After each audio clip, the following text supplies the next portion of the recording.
নমস্কার বন্ধুরা, আপনাদের সকলকে আমার বৈকালিক শুভেচ্ছা। আবারও সেই NH-19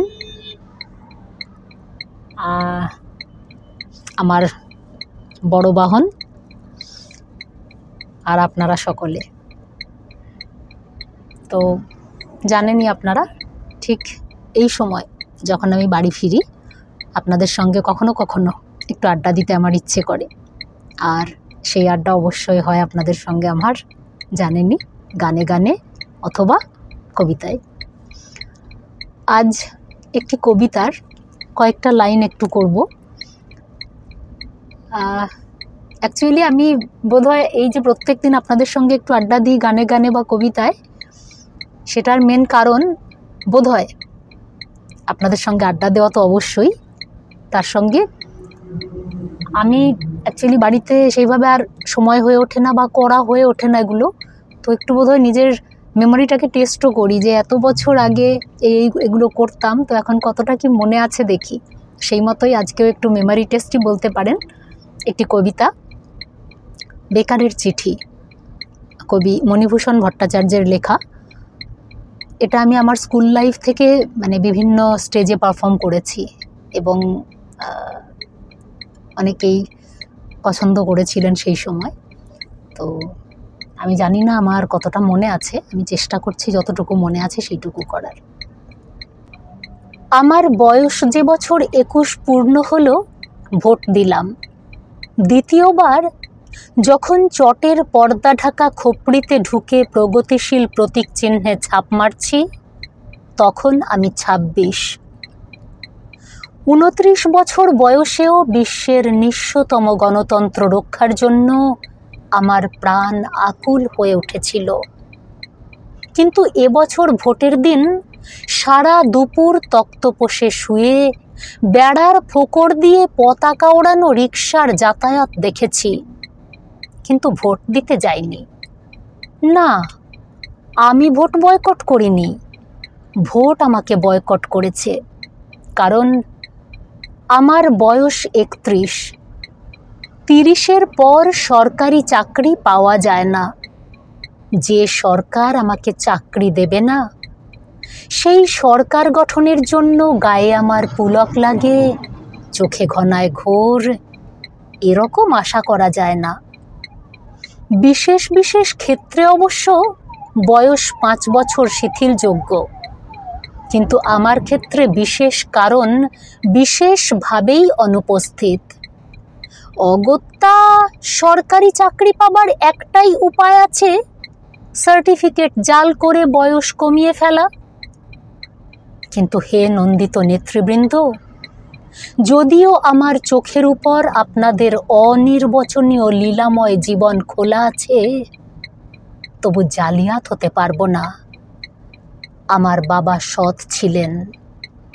এই গঞ্জের বাজারে ন্যাড়া ছাতিম তলায় কাঁচা পাকা চুলে পুরু কাচের চশমা চোখে যে বৃদ্ধটি কুঁজো হয়ে মান্ধাতার আমলের টাইপরাইটারে আমার এবং আমার মতো শত শত চাকরি প্রার্থী এবং ভোটদাতা অর্থাৎ আপনাদের পরামর্শদাতা যুবকের হাজার হাজার দরখাস্ত টাইপ করে দিতেন, একদিন ভর দুপুরে তার বুকের বাঁদিকের লজ্জরে টাইপ মেশিনটা বিগড়ে গেল। সেই ফাঁকা জায়গায় আমি কলা নিয়ে বসে পড়লাম। কার্বাইডে পাকানো চালানি মর্তমান কলার রং যদিও বোম্বাই অভিনেত্রীর চটককেও হার মানায়, তবু খেতে অতিশয় অখাদ্য। ফলে আমাকে ডাবের সঙ্গে ভাব জমাতে হলো।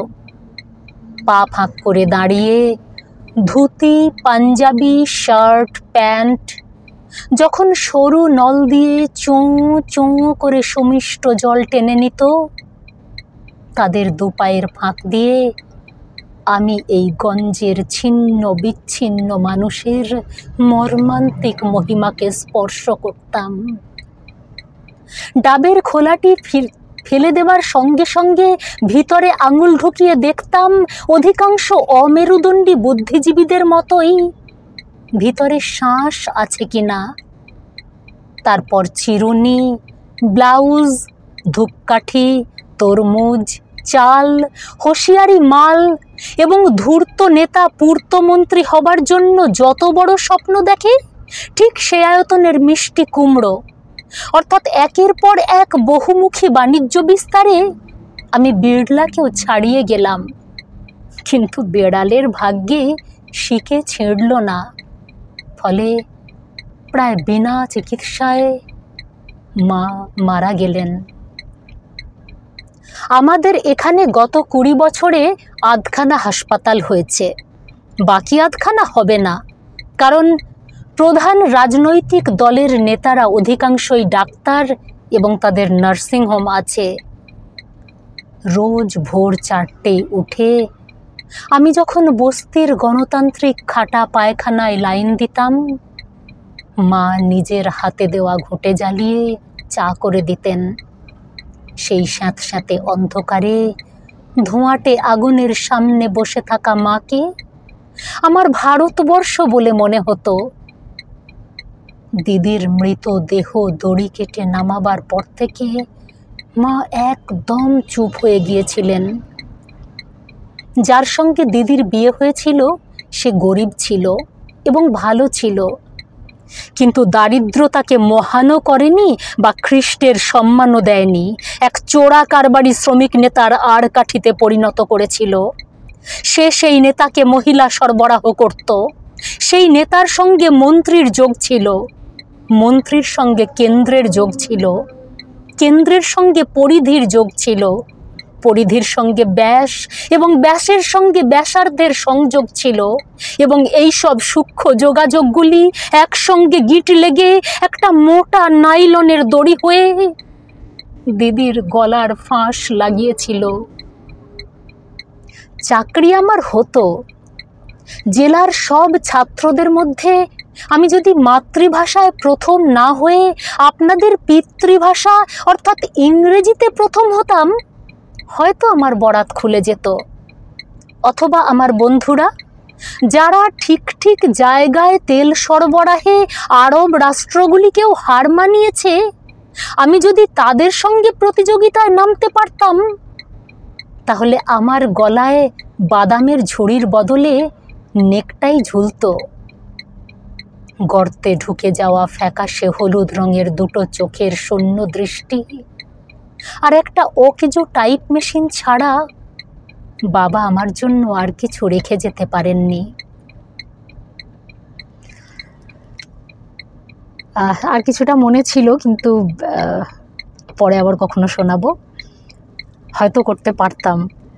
তো আপনাদেরকে বলছিলামই, আমার মেমোরি টেস্ট করলাম, তো দেখলাম মনে হচ্ছে অনেকটাই মনে আছে। আসলে কি বলুন তো, আমার এই কবিতা গান এগুলো বোধহয় ভিতর থেকে ভালো লাগা। যদিও আমি এটা কন্টিনিউ করতে পারিনি, কিন্তু একদম ছোট্টবেলা থেকেই বোধহয় এগুলোর প্রতি একটা ভালো লাগা আমার ছিল। আমি সেইভাবে আফসোস হয় যে কন্টিনিউ করতে পারলাম না। এখনও মাঝে মাঝে মনে হয় যে আবার নতুন করে শুরু করি সব কিছু, কিন্তু সেইভাবে সময় সুযোগ করে উঠতে পারি না। বা হতে পারে যে আমার নিজের গাফিলতিও আছে কিছুটা, কেন কি ইচ্ছে থাকলে মানুষ সব পারে, তো করে উঠতে পারি না। আমার একটা সময় ছিল যখন স্কুল লাইফে বা কলেজ লাইফে বা আমি যখন আফটার কলেজ লাইফ, আমার অবসর সময় যেগুলো সেগুলো কিন্তু কাটতো এরকম গান আর কবিতা আবৃত্তি করে। ঘরের মধ্যে আমি একা একাই গান করতাম, কবিতা আবৃত্তি করতাম, হারমোনিয়াম ছাড়াও করতাম গান আর কবিতা আবৃত্তি এগুলো করতাম। প্রচুর স্টেজ পারফর্ম করেছি এক সময় আবৃত্তির, আর কম্পিটিশানে গেছি, প্রচুর কম্পিটিশানে গেছি। তো সেগুলো থেকে অনেক কিছু এক্সপিরিয়েন্স করেছি, অনেক ভালো লাগার স্মৃতি আছে স্টেজ পারফর্মের। তো আমার অ্যাকচুয়ালি ছোটো থেকে বন্ধু খুব কম, তো সেই জন্য এগুলোই বোধহয় আমার বন্ধু ছিল। তো ঘরের মধ্যেই নিজেই এগুলো করতাম, এগুলোই আমার ভালো লাগা ছিল। চলুন, আপনাদের অনেক সময় নষ্ট করে দিলাম, আজকে এতটাই থাক। ভালো থাকবেন সকলে, ধন্যবাদ।